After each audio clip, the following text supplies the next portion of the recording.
Dear students, आज ये part 3 के लिए मैं रेस्पिरेशन पे डिस्कस करना चाहता हूँ। बीएससी पार्ट 3 जूलॉजी के लिए रेस्पिरेशन सिलेबस में है, उस पर डिस्कस करना शुरू कर रहा हूँ मैं। तो आप लोग को पढ़ना है मैमेलियन रेस्पिरेशन। तो ध्यान देंगे कि रेस्पिरेशन का अगर डेफिनेशन की बात करी जाए तो रेस्पिरेशन का डेफिनेशन होगा सेलुलर रेस्पिरेशन। जो आप सांस ले रहे हैं, सांस छोड़ रहे हैं, उसको श्वासोच्छ्वास बोलते हैं, श्वसन नहीं बोलेंगे। श्वसन जब भी बोलेंगे तो यह एक कोशिकीय फिनोमिनन है, यानी कि रेस्पिरेशन हमेशा कोशिका के अंदर होगा। और क्या होगा?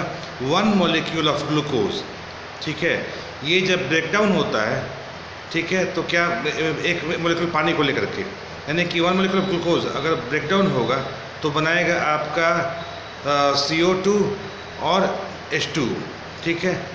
तो एनर्जी इससे रिलीज होगी, ठीक है। एक मॉलिक्यूल ग्लूकोज के ब्रेकडाउन से कोशिका के माइटोकॉन्ड्रिया के अंदर अगर आपका बनेगा पानी और कार्बन डाइऑक्साइड का मॉलिक्यूल और बदले में एनर्जी रिलीज़ होगी। ये रिलीज एनर्जी माइटोकॉन्ड्रिया से ATP में ट्रैप होगी, जिसका बाद में यूज़ किया जाता है।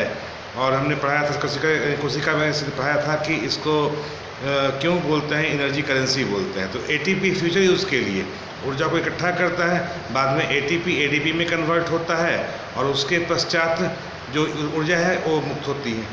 तो माइटोकॉन्ड्रिया जो ग्लूकोज के टूटने से कार्बन डाइऑक्साइड और ऑक्सीजन और H2 जो बनाता है, उस प्रक्रिया को हम कोशिकीय श्वसन कहते हैं। लेकिन यहाँ बात है फिजियोलॉजी में श्वासोच्छ्वास की। तो इसमें देखेंगे कि फेफड़ा वो ऑर्गन है जहाँ से श्वासोच्छ्वास को नियंत्रित किया जाता है, यानी कि सांस लेना इंस्पिरेशन, सांस छोड़ना एक्सपीरेशन। क्या होता है इसमें? तो ये नोज हुआ, नॉस्ट्रिल यहाँ पे आपका हो गया एपिग्लॉटिस, वहाँ से होते हुए ये ट्रैकिया से ट्रैकेट्स होते हुए फेफड़ा में हवा जाती है। तो ये होता कैसे, इस प्रक्रिया को समझेंगे कि अगर पहला पार्ट इंस्पिरेशन की हम बात करेंगे तो इंस्पिरेशन क्या होगा कि रिब जो पसलियों का जो मसल है, बाहरी को बोलेंगे आउटर इंटरकैलरी मसल, अंदरूनी मसल को बोलेंगे इंटरकैलरी मसल। जब बाहरी इंटरकैलरी मसल सिकुड़ेगा और इंटरनल इंटरकैलरी मसल जब फैलेगा तो उसमें क्या होगा कि आपका ऑक्सीजन एयर जो है फेफड़े से अंदर की ओर आएगा, ठीक है। अब इसमें सेकेंड रोल किसका होता है? रिब्स के अलावा डायफ्राम का। फेफड़े के नीचे मस्कुलर पार्ट होता है, इसको डायफ्राम बोलते हैं। डायफ्राम में जब कंट्रैक्शन होगा तो स्पेस बढ़ेगा और हवा जो है नाक से अंदर की ओर आएगी। ठीक उल्टा होगा इसका एक्सपीरेशन, यानी कि आउटर इंटरकैलरी मसल जो है ये सिकुड़ेगा, इंटरकैलरी मसल जो है ये क्या होगा, फैलेगा, और डायफ्राम जो है ये रिलैक्स करेगा। इससे इंटरनल स्पेस कम होगा और जो श्वास है वो बाहर की ओर आएगा। अब इस प्रक्रिया में होता क्या है? तो जो एयर है नॉस्ट्रिल से होता हुआ, एपिग्लॉटिस से होता हुआ, ट्रैकिया ट्रैकेट से होते हुए अंत में कहाँ जाएगा आपका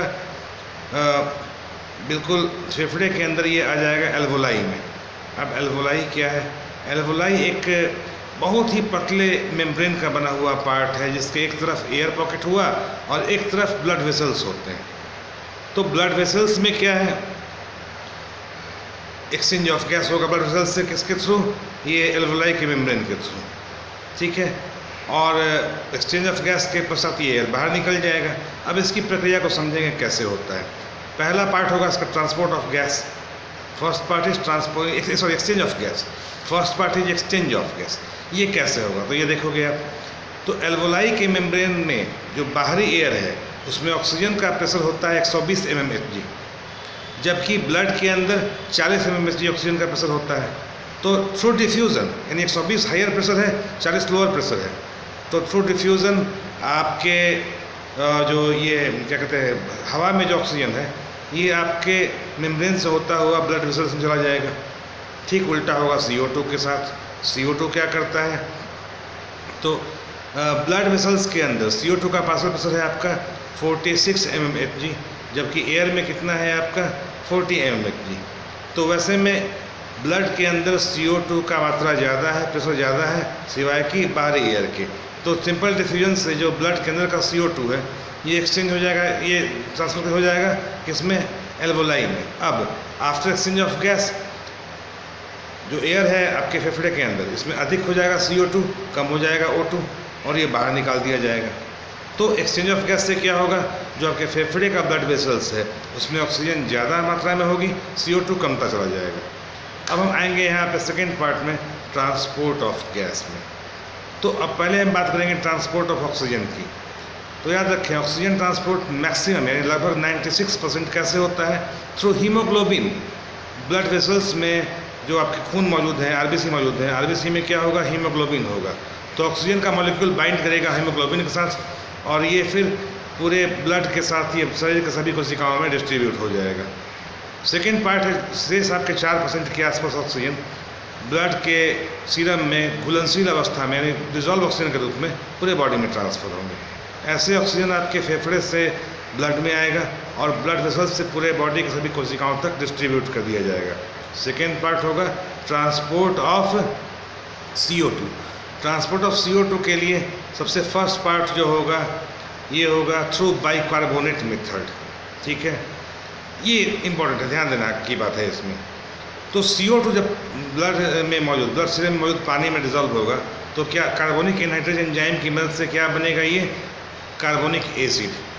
वहाँ से ये क्या होगा, टूट करके HCO3- आयन और H+ आयन में कन्वर्ट हो जाएगा और इसके थ्रू ये पूरे ब्लड में जाता जाएगा और वापस फिर फेफड़े में आने पर क्या होगा, ये H+ आयन और HCO3- आयन फिर से एक बार जुड़ करके बन जाएंगे क्या, H2CO3 और फिर से कार्बोनिक एनहाइड्रेज एंजाइम के थ्रू H2 अलग हो जाएगा, CO2 अलग हो जाएगा और फिर से ये बाहर निकाल दिया जाएगा। इस बीच में क्या होगा, जो HCO3- आयन जो है ये सोडियम प्लस के साथ बाइंड करके सोडियम बाइकार्बोनेट का निर्माण करेगा, जो कि ब्लड में pH को नियंत्रित करने के लिए बहुत अच्छे बफर का भी काम करता है। ठीक है, और इस प्रकार से बॉडी के pH को मेंटेन करने में ये काफ़ी सहायक भी होगा, साथ साथ CO2 का ट्रांसपोर्ट भी हो रहा है इसमें। देन सेकेंड मेथड जो है उसको बोलेंगे डिजॉल्व कार्बन डाइऑक्साइड मेथड। यानी कि कार्बन डाइऑक्साइड पानी में घुलनशील है कुछ हद तक, तो अच्छी खासी मतलब लगभग 30% के आसपास मात्रा में ये पानी में यानी ब्लड के मौजूद पानी में घुलता हुआ पूरे बॉडी से CO2 को लेते हुए, पूरे कोशिकाओं से CO2 को लेते हुए ये वापस फेफड़े तक पहुंच जाएगा। और तीसरा है कार्बोक्सी हीमोग्लोबिन, यानी CO2 हीमोग्लोबिन के साथ अस्थायी बॉन्ड बनाते हैं और उसके थ्रू भी ये पूरे बॉडी के सेल से कैरी होते हुए फेफड़े तक पहुंचते हैं। इस प्रकार 3 विधि होती है ट्रांसपोर्ट ऑफ गैस CO2 के लिए। ठीक है, तो आपने देखा इस प्रकार से कि कैसे CO2 और O2 एक्सचेंज होता है और ट्रांसपोर्ट होता है, और इस प्रकार फेफड़ा इसमें बहुत बड़ा मदद करता है। लेकिन याद रखें, ब्लड का एक अहम काम क्या है, इन गैसों को सभी कोशिकाओं तक पहुंचाना और कोशिकाओं से CO2 को दूर करते हुए फेफड़े तक पहुंचाना।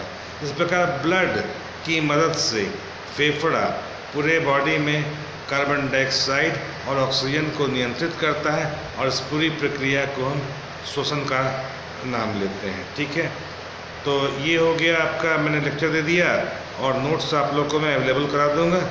ठीक है, और इसके बाद अगली क्लास में अगले टॉपिक के साथ हम फिर से हाजिर होंगे। तब तक के लिए थैंक यू।